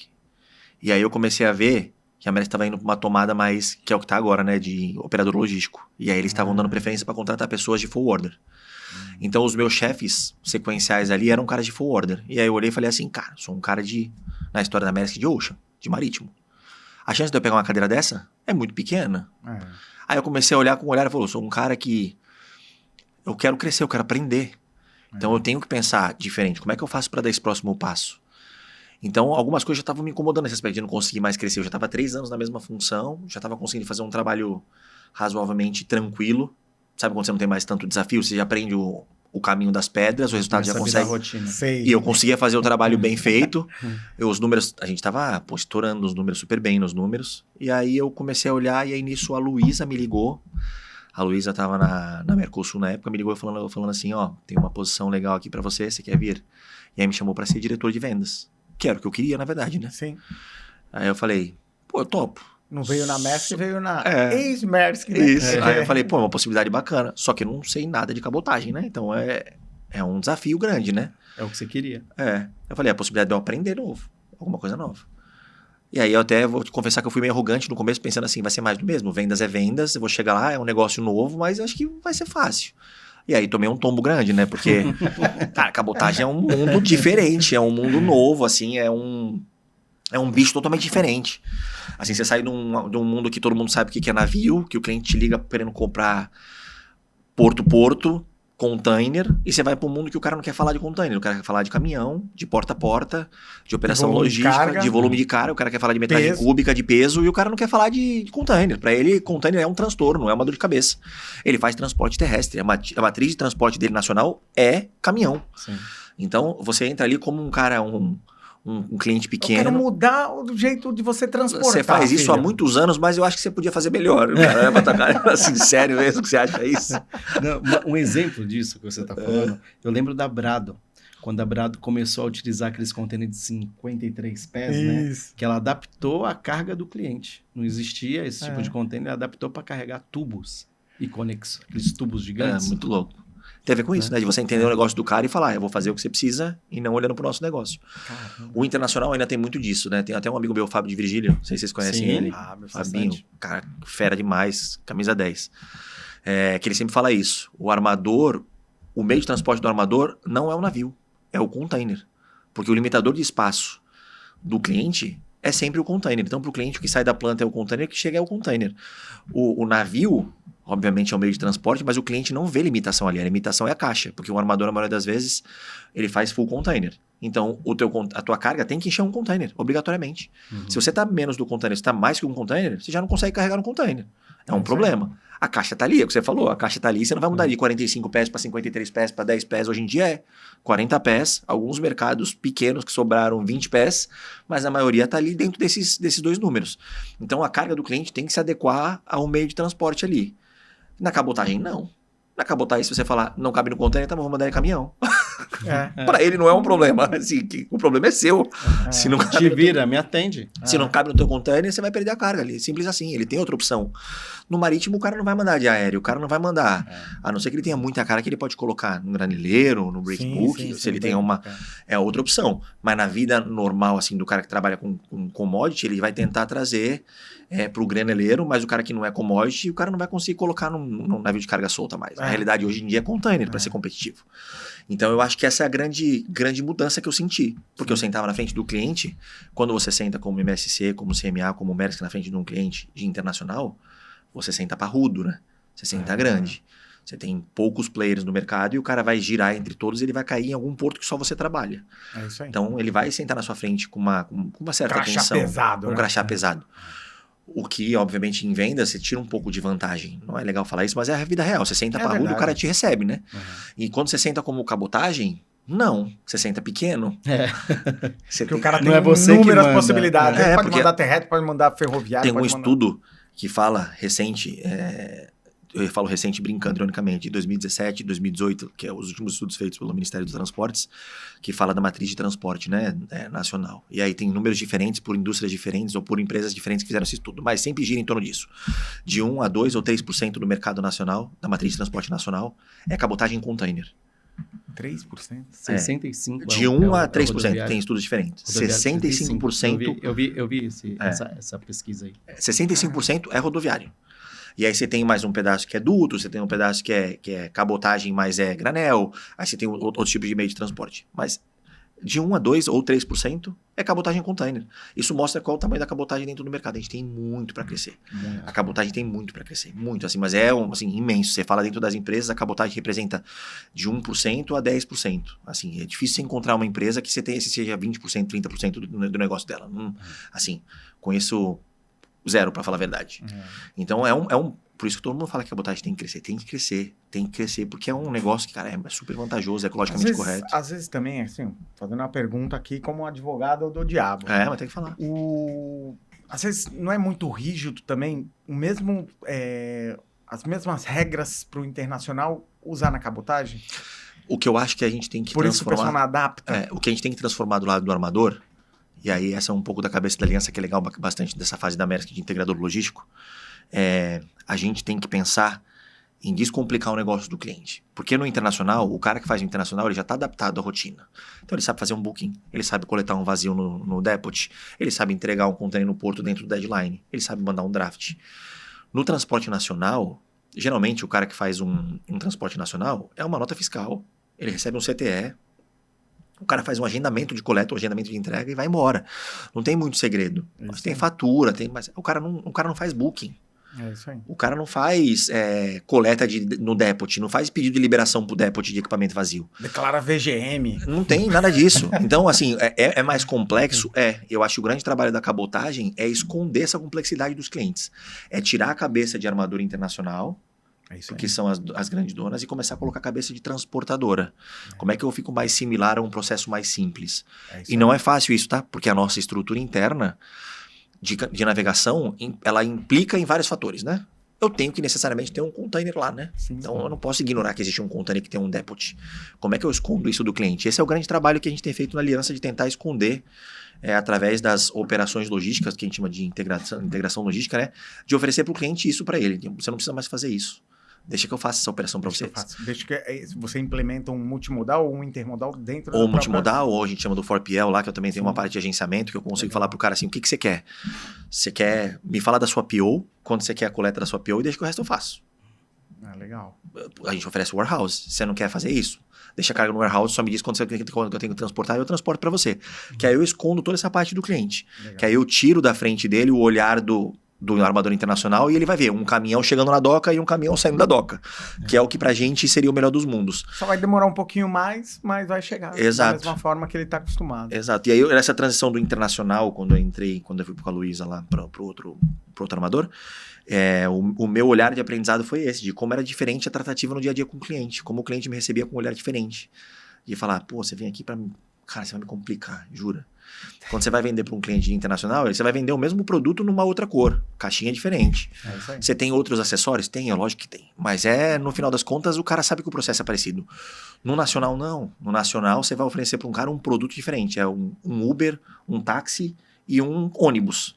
São coisas diferentes, são produtos diferentes que levam para lugares similares, mas o produto em si é diferente. Sim. A cabotagem e o transporte terrestre não são iguais. Sim. Então, você conseguir explicar para o cara que tem vantagens é muito mais desafiador. Isso faz com que, inclusive, o vendedor de cabotagem seja um vendedor completo, assim, em vários aspectos, de conhecer mais de logística, de conhecer mais de processo de cliente, sim, de conhecer mais a realidade dos caras, de conhecer de doca, de conhecer de conferente, de conhecer de estivagem, de conhecer de várias coisas que no internacional você para de falar, você recebe um container cheio e devolve o container cheio, sabe?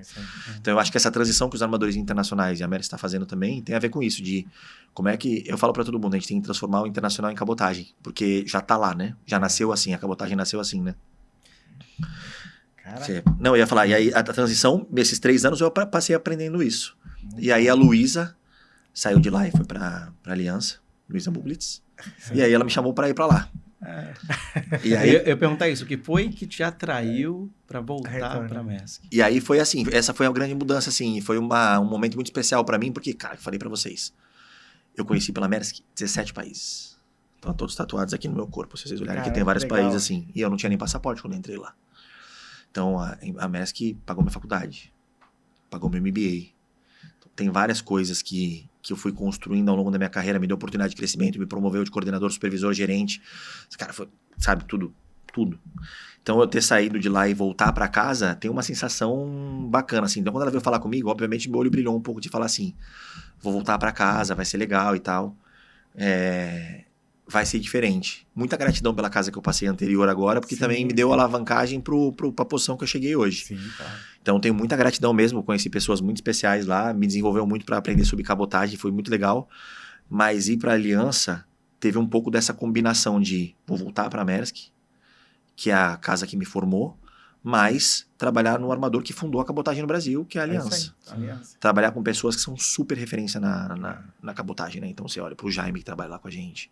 Você olha pra... Se eu olho pro lado lá, é só dinossauro. Um cara que tem 20 anos, 25 anos, 22 anos, 23 anos. Hoje eu tava falando com o Carlos, que cuida da frota lá. A gente perguntou, quando foi a última vez que a gente fez um processo aqui no Brasil? Aí ele falou, 2011, acho que foi que ele falou. Fui eu que fiz. Caraca. Só monstro, né? É só um monstro. Muito legal de ver isso. Você fala assim, pô, o cara que construiu um negócio.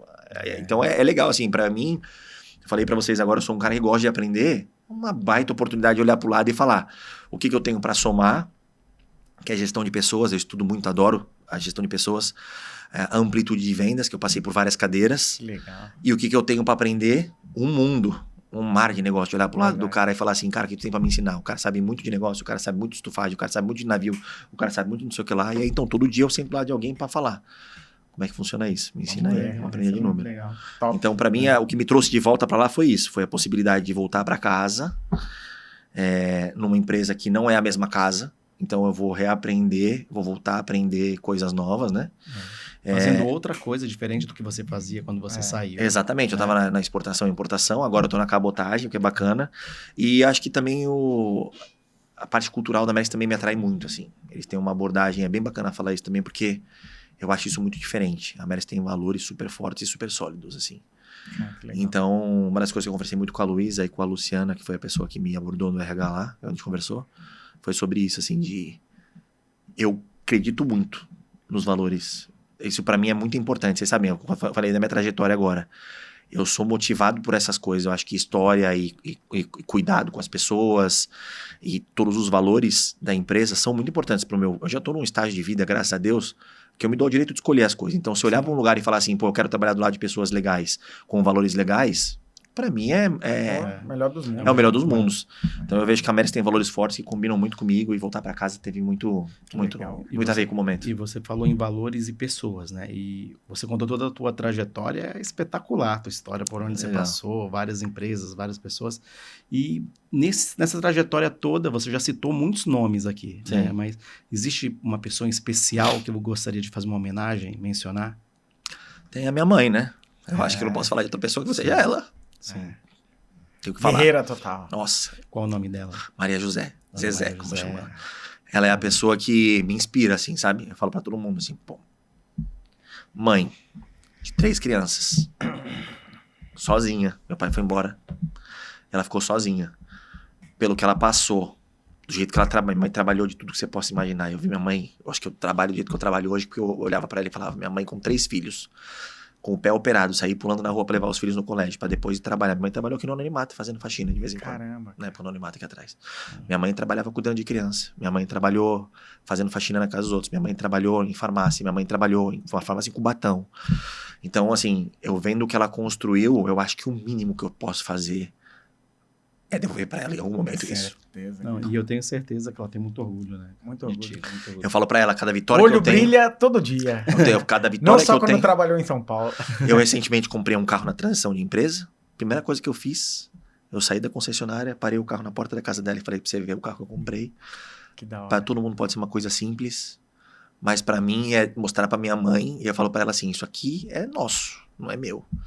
Assim, o que eu quero é um dia que meu filho olhe pra mim como eu olho pra você. Minha mãe é minha vida, assim.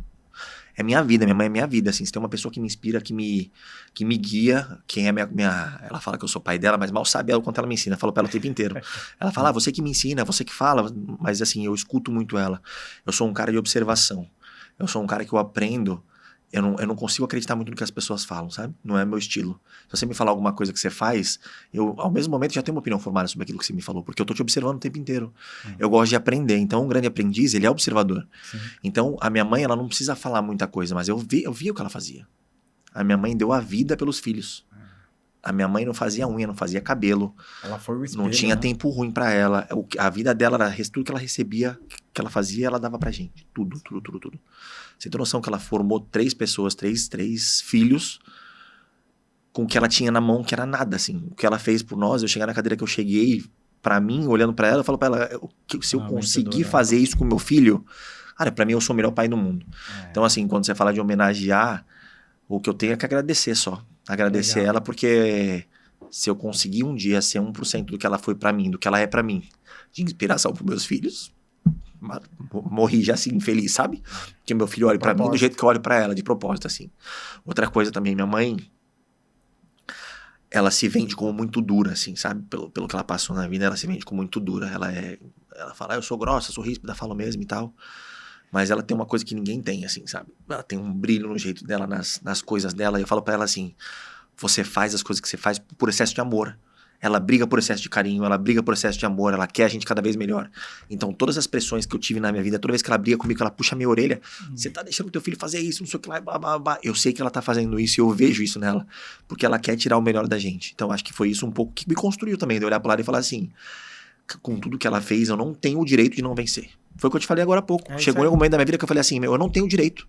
Não faz parte das possibilidades que eu tenho na minha mão de não ter sucesso. E o sucesso eu não tô falando profissional não, tá? Eu não tô falando de, o sucesso é porque assim, na carreira não tem a ver com isso. É sucesso de ser humano. Sim. De olhar pro lado e falar assim, as pessoas de alguma forma criaram carinho por mim ou pela trajetória que eu passei e eu deixei algum legado, alguma inspiração, porque ela fez isso por mim.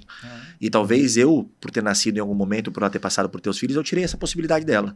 Então ela viveu pra mim. O que eu tenho que fazer é devolver isso pra ela, sabe? E eu tenho certeza que você tá devolvendo. Antes da gente começar, a gente estava comentando sobre a sua mudança e sobre as mensagens que você recebeu, principalmente no LinkedIn e tal. Então, você percebe através disso a pessoa querida que você é por todo mundo no mercado em geral. Eu vou te falar uma coisa, assim, nessa última transição, cara, fez tudo valer a pena essas 2 primeiras semanas, porque eu recebi de carinho essas semanas das empresas que eu passei, da empresa que eu tô, pessoas que não reportam pra mim, pessoas que reportam pra mim, pessoas que eu nem conheço.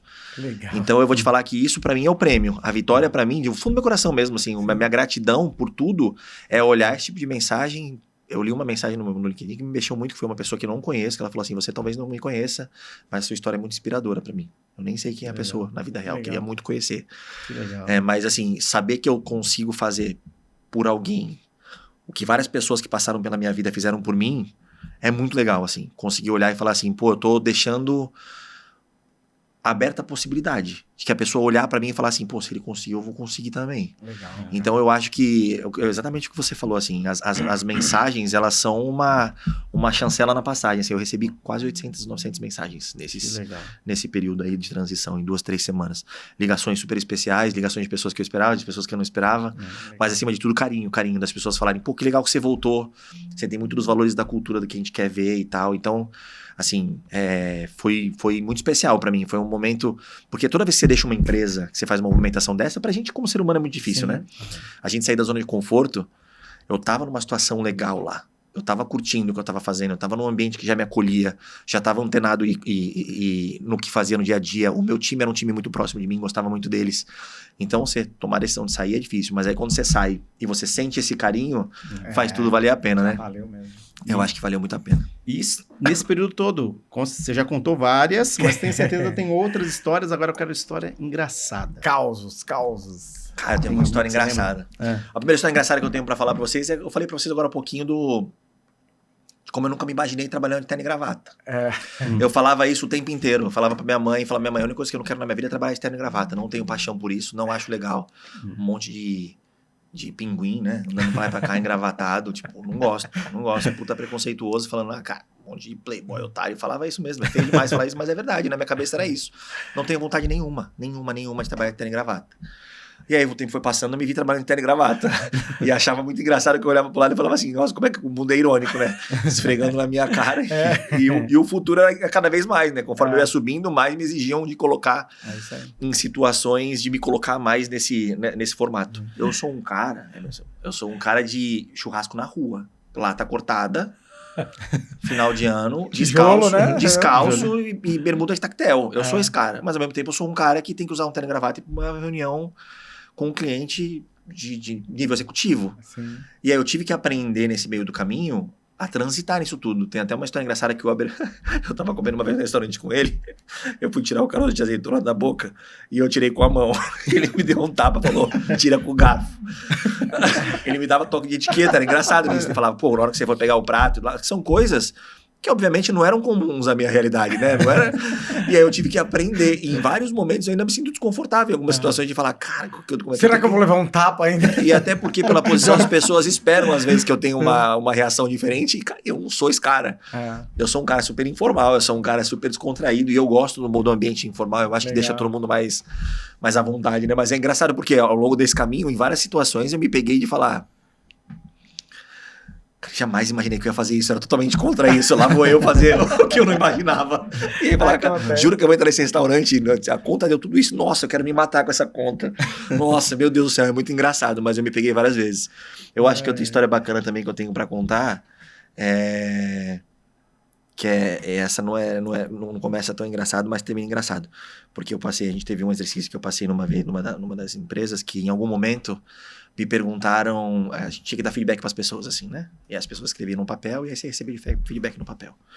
E o feedback que eu recebi foi de que eu era muito informal, muito acessível às pessoas, e que eu não me posicionava de acordo com o que a minha posição exigia.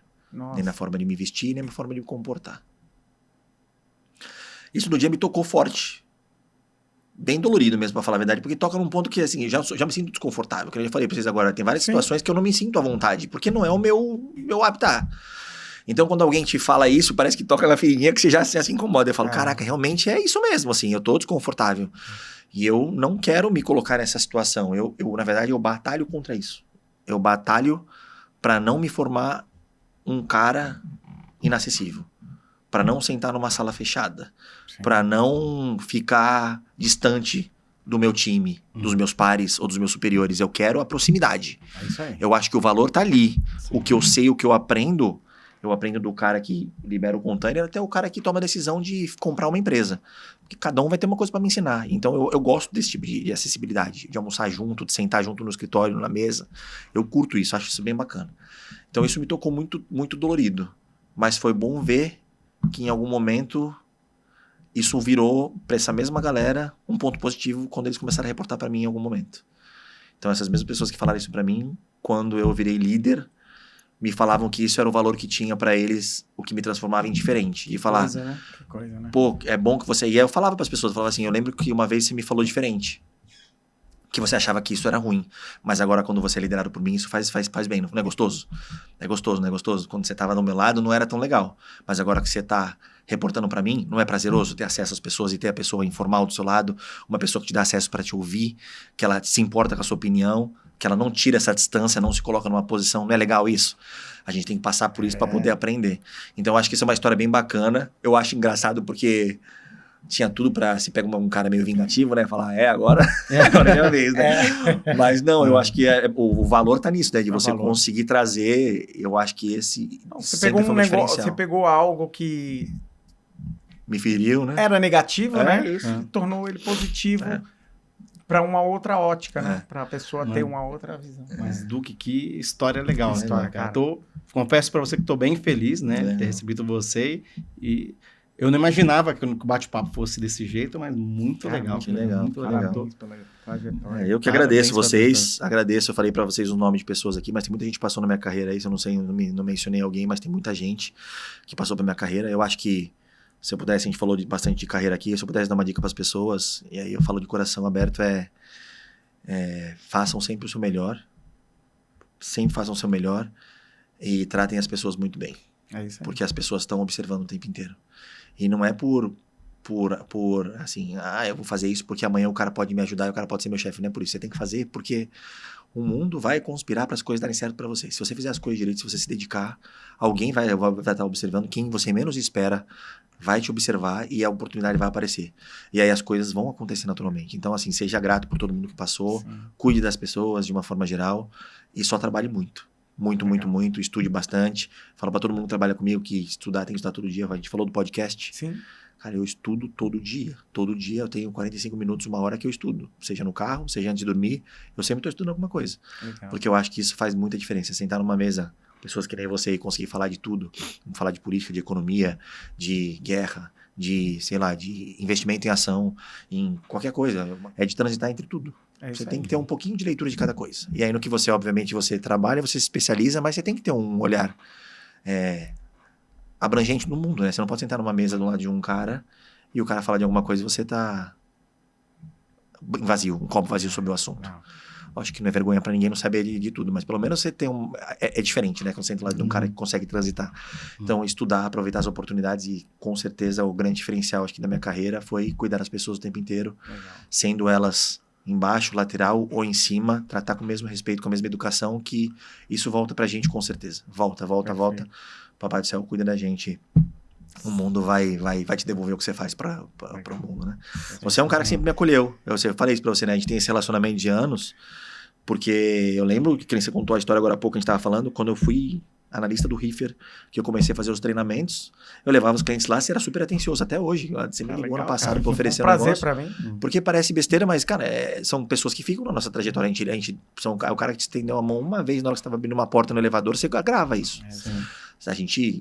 Quem abriu a porta talvez não lembre, mas o cara que estava lá de dentro, que recebeu a porta aberta, com certeza indiretamente ele que foi que abriu, porque ele que me colocou nessa área, então tá tudo certo. Muito legal. Obrigado, obrigado mesmo. Obrigado por você ter aceito. Eu que agradeço o convite de vocês, desejo muito sucesso para vocês. De verdade, no fundo, eu estava falando para vocês, a gente tem um podcast que nem vocês no nosso ramo, que não fala só de negócio, mas que fala de pessoas, que fala de carreira e de caminhos. Nossa ideia é essa aí. E dá pra ver isso, a gente vê o brilho de vocês, o olhar de vocês brilhando quando vocês estão conversando com as pessoas aqui. Eu acho que tem tudo pra decolar mais e mais, porque vocês estão no caminho certo. Eu acho que quanto mais gente a gente conseguir trazer aqui, vocês desenrolarem e crescerem aí, vai ser melhor pra gente como mercado também. As pessoas precisam ouvir mais histórias de sucesso, mais histórias que nem de vocês. Né? Então vocês têm que algum dia também trocar de cadeira, você entrevistar o Emerson entrevistar. Parece besteira, mas tem que fazer, porque vocês também têm uma história super bacana aí de mercado. Então acho que sucesso pra vocês é pouco. Tem que ser mais, vocês têm que querer mais, porque vocês são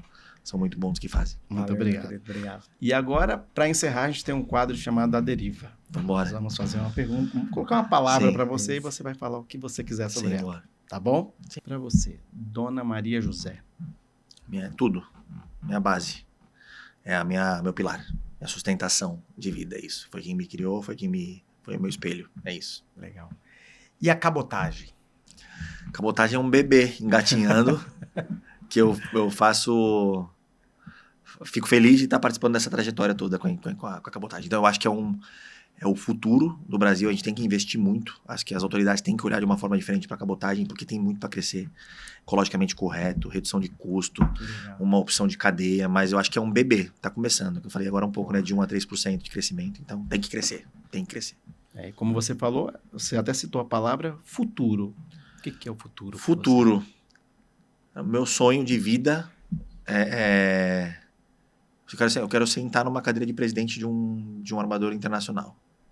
Legal. Se eu conseguir sentar na cadeira de presidente da América, vai ser bacana, mas que eu consiga entregar para minha mãe esse momento. Esse é meu sonho mesmo, conseguir ascender e conseguir entregar para todo mundo que está ao meu redor. Você vai conseguir. Essa possibilidade, se Deus quiser. Eu sonho muito com isso, vou trabalhar bem duro para isso. Mas esse é o primeiro ponto de futuro. E segundo futuro, eu acho que a gente tem que construir. Futuro para mim é construção. A palavra certa para mim é isso.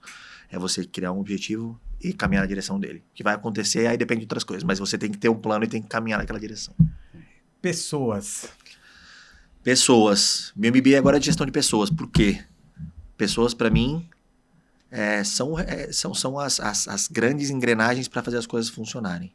Então, assim, tem inteligência artificial, tem sistema, Mas no final das contas, é alguém comprando e alguém vendendo. É isso aí. Não importa se quem vai vender o maquinário, se você vai comprar passagem aérea, mas é você que está viajando, é um ser humano que está desfrutando das coisas. A gente vive em função do ser humano. Então eu acho que quem entende as pessoas vive melhor para tudo. No relacionamento pessoal, relacionamento profissional. Então as pessoas para mim são as bases de tudo. Eu acho que um bom gestor, eu trabalho com vendas e faço MBA de gestão de pessoas. Por quê? Porque eu acho que o ser humano é a base de tudo. Se eu conseguir entender a sua cabeça, nossa vida vai ser muito melhor. De relacionamento, de venda, de compra, de relacionamento interpessoal. Então, as pessoas que entendem de gente, entendem de tudo. Eu acho que é o primeiro passo, né? Para tudo. Duque, vendas ou processos? Isso é polêmica. Eu não posso dizer diferente de vendas, eu sou muito vendas. Mas eu acredito muito na gestão através de processos. Eu acho que o vendedor... Eu falo muito isso para os times que trabalham comigo, eu falo muito para o meu time.